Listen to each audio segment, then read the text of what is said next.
సందర్భం చూస్తుంటే నిజంగా అటువంటి గొప్ప వ్యక్తి ఈరోజు మన మధ్య లేకపోవడం నిజంగా మన దురదృష్టంగా మనం భావించాల్సిన అవసరం ఉంది. అటువంటి వ్యక్తి వాళ్ళ పండిత్ దీన్ దయాళ్ ఉపాధ్యాయ యొక్క ఆకాంక్షలను ఆలోచన నెరవేర్చాలని చెప్పి ఆలోచనతో వాళ్ళ సంక్షేమ ఫలాలు చిట్ట చివరికి వ్యక్తికి అందించాలని యొక్క లక్ష్యంతో వారి నేతృత్వంలో అనేక సంక్షేమ ఫలాలు ఆ రోజు అటల్ బిహారీ వాజ్పేయి గారు అందిస్తే ఇవాళ చతుర్భుజి పేరుతోని 4 lanes కానీ 6 lanes కానీ గ్రామీణ సడక్ యోజన కానీ ఇట్లా అనేక సంక్షేమ పథకాలు వారు ప్రారంభించి ప్రజలకు అందించే ప్రయత్నం చేస్తున్న సందర్భంలో మధ్యలో కొంత అవాంతరాలు ఏర్పడి వారి సంక్షేమ పథకాలు వెనుకపోయే ప్రయత్నంలో పరిస్థితుల్లో ఇవాళ వారిని స్ఫూర్తిగా తీసుకున్నట్టు ఒక మహానుభావుడు నరేంద్ర మోడీ అనే వ్యక్తి ఈరోజు భారతదేశాన్ని ఏలుతున్న విషయాన్ని గుర్తుంచుకోవాలి.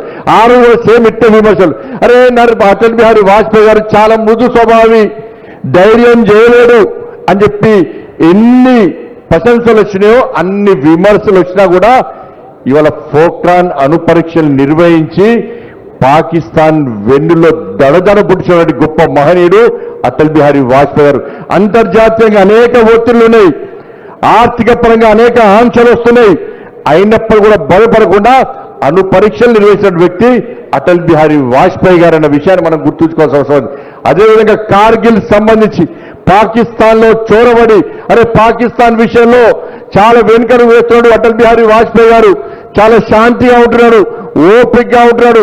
ఈ ఓపిక పని చేయాలని చెప్పి ప్రతిపక్షాలు విమర్శిస్తున్న సందర్భంలో ఇవాళ శాంతి అంటే పిరికితనం కాదు, ఇవాళ నా స్ఫూర్తి ఎందుకు చూపడతా, నా ఓపిక దమ్మెందుకు చూపడతా అని చెప్పి పాకిస్తాన్లో చొరబడి కార్గిల్ ద్వారా యుద్ధం చేసినటువంటి గొప్ప వ్యక్తి అటల్ బిహారీ వాజ్పేయి గారు. ఆ రోజు అటల్ బిహారీ వాజ్పేయి గారు కార్గిల్ యుద్ధం చేస్తే నేటి నరేంద్ర మోడీ గారు ఆపరేషన్ సింధూర్ పేరుతోని పాకిస్తాన్లో చొరబడి ఇలా శత్రు స్థావరాలను టెర్రరిస్టు స్థావరాలను ఏ విధంగా పిగిలించడం ఒక్కసారి ఆలోచించాల్సిన అవసరం ఉంది. అందుకే అటువంటి మహనీయులు స్ఫూర్తిగా తీసుకొని ఈ దేశంలో నరేంద్ర మోడీ గారి ప్రభుత్వం ఈ ఆంధ్రప్రదేశ్ రాష్ట్ర అభివృద్ధితో పాటు ఈ దేశంలో అనేక సంక్షేమ ఫలాలు అందిస్తున్న విషయాన్ని మనం గుర్తుంచుకోవాలి.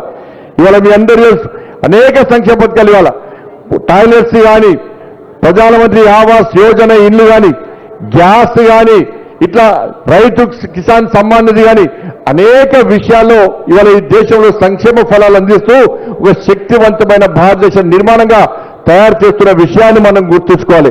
ఆర్థిక ప్రగతిలో 11వ స్థానంలో భారతదేశాన్ని ఇవాళ 4వ స్థానాన్ని తీసుకొస్తున్న గొప్ప వ్యక్తి నరేంద్ర మోడీ గారు చేస్తున్నారంటే దానికి స్ఫూర్తి అటల్ బిహారీ వాజ్పేయి గారు అన్న విషయాన్ని మనం గుర్తుంచుకోవాల్సిన అవసరం ఉంది. అందుకే గతంలో అటల్ బిహారీ వాజ్పేయి గారు 370 ఆర్టికల్ ఏక్ దేశ్ మే దో ప్రధాన్ దో నిషాన్ దో విధాన్ నహీ చలేగా అని చెప్పి భావించి ఆ రోజు ఇలా ఆయనకు పూర్తి మెజార్టీ లేకుండా ఉన్నటువంటి సందర్భంలో ఎప్పటికైనా ఈ దేశంలో భారతీయ జనతా పార్టీకి పూర్తి మెజార్టీ రావాల్సిందే. ఆ వచ్చినప్పుడు ఈ 370 ఆర్టికల్ రద్దు చేయాలి. అనేక మంది 370 ఆర్టికల్ రద్దు కోసం భారతీయ జనతా పార్టీ కార్యకర్తలు కానీ, జనసంఘ్ కార్యకర్తలు కానీ ఈ కాశ్మీర్ భారత